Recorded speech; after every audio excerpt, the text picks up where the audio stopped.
नमस्ते, मेरा नाम दिव्या रेड्डी है और मैं हैदराबाद की रहने वाली हूँ। पली बड़ी पूरी इधर ही हूँ मैं, पढ़ाई भी हमारी इधर ही हुआ था। थोड़े दिन के लिए तो हम अमेरिका में पढ़े थे और वहाँ पे फ़ैशन डिज़ाइनिंग करें और अभी फ़िलौक़त हम एक एनजीओ चलाते और हम अकेले माँ हैं, माँ बाप के साथ रहते हैं। मेरा एक 8 साल का बच्चा है और मैं एंटरप्रेन्योर हूँ। दो मेरे बिज़नेसेस हैं। एक तो मेरा फ़ैशन का बिज़नेस एक था और अभी दूसरा 2 और बिज़नेस हम चला रहे हैं और हम रहते हैं हैदराबाद में। जब हमारी शादी हुई थी और जैसे शायद हमारे माँ बाप और हम चाहते थे वैसे तो हुई नहीं थी और बहुत मारपीट और ज़्यादा डोमेस्टिक वायलेंस जिसको हम कहते हैं। तो एक दिन जब हम मेरे आंखें खुले थे तो हम अपने आप को हॉस्पिटल में भर्ती हुए पाए थे, जहाँ से हम पूरा खून बहा रहा था और जब जाके हमें ये लगा कि ये हमारी दूसरी ज़िंदगी है। और जब हम जैसे थोड़े प्रिविलेज घरों में पैदा होने के बावजूद भी अगर हमारे साथ ऐसा हो सकता तो आप ये यकीन नहीं मानेंगे कि लोग जहाँ पे इतनी प्रिविलेजेस के साथ नहीं रहते तो उनके साथ कितना ज़्यादती हो रहा होगा।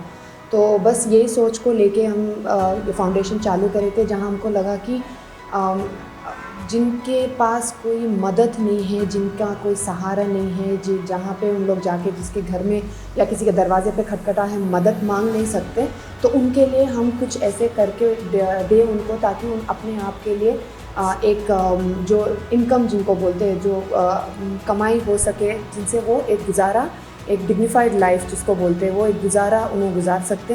तो बस यही सोच लेके हम ये फाउंडेशन चालू करे थे। मोटिवेशन से ज़्यादा शायद वो ये मेरा रिवेंज प्लान था, जिसको खुन्नस जो बोलते हैं ना, दिल में जो खुन्नस लेकर मैं निकली थी। तो हमको ये लगा कि अगर एक इंसान के पीछे भाग के उनको सबक सिखाने से अच्छा है कि जितने औरतें हमारे जैसे जो समाज में जिनके साथ ऐसे ज़्यादती हो रही है, तो अगर उनको हम मदद कुछ कर सके तो शायद वो सब मर्द के लिए एक सीख ही तो है दैट कि अगर औरत फाइनेंशियली इंडिपेंडेंट, जिनके पास अगर पैसा खुद बना के वो अपने बच्चों की देखभाल कर सकती है, उनके परिवार को देखभाल कर सकती है, तो अगर वो एक औरत कर सकती है तो ये सब झेलने की भी ज़रूरत और नौबत नहीं पड़ती है। बस यही हमारी मोटिवेशन बोलो, आप रिवेंज बोलो, आप कुछ भी बोलो, बस दिल में तो यही जलन होती है। बस ठान लेके शुरू करे थे तो फ़ैशन ब्रांड एक शुरू करे थे, दिव्या रेड्डी फ़ैशन ब्रांड। तो वो दिव्या रेड्डी जो लेबल है हमारे नाम से है और वो लैक्मे फ़ैशन वीक में हम रनवे डिज़ाइनर रह चुके।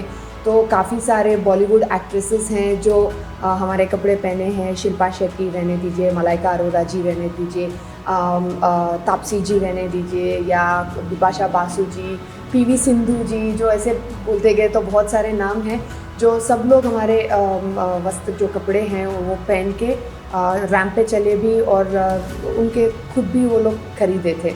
तो वहाँ से हमारी जर्नी शुरू हुई। बस 2 जनों को लेके हम वो फ़ैशन ब्रांड शुरू करे थे। फिर आज तो 150 लोग की एक कंपनी है। पर सबसे दिलचस्पी काम अगर मैं कुछ करती हूँ मेरा फाउंडेशन का काम है, क्योंकि मैं उधर ही दिल लगाती हूँ और मेहनत भी लगाती हूँ और उसमें ही वॉलंटियर्स जिसको बोलते हैं, वॉलंटियर्स कुल मिला के 200 वॉलंटियर्स हैं और काफ़ी अच्छा चल रहा है। पर आज की तारीख में सिर्फ तेलंगाना में काम करते हैं।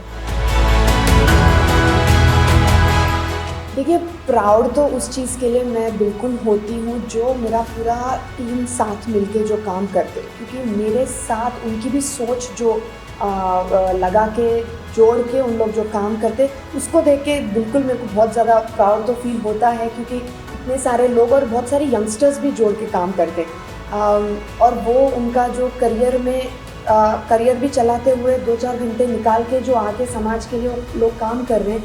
बस हम इतना इन लोगों को मोटिवेट कर सके तो इसमें मेरे को ज़्यादा प्राउड फील होती है।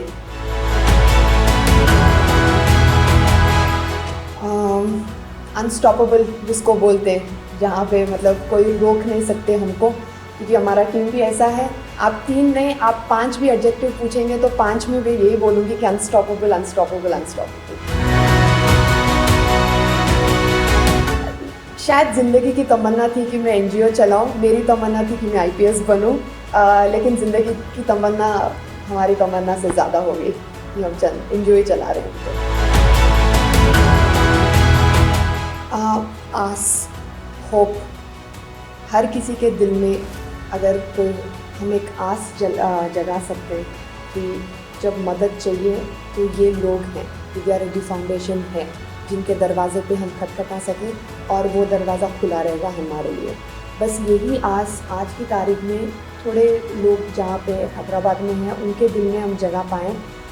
आस हमारी आस तो यही है कि हिंदुस्तान भर में हम हर किसी के दिल में ये आस जगा सकें।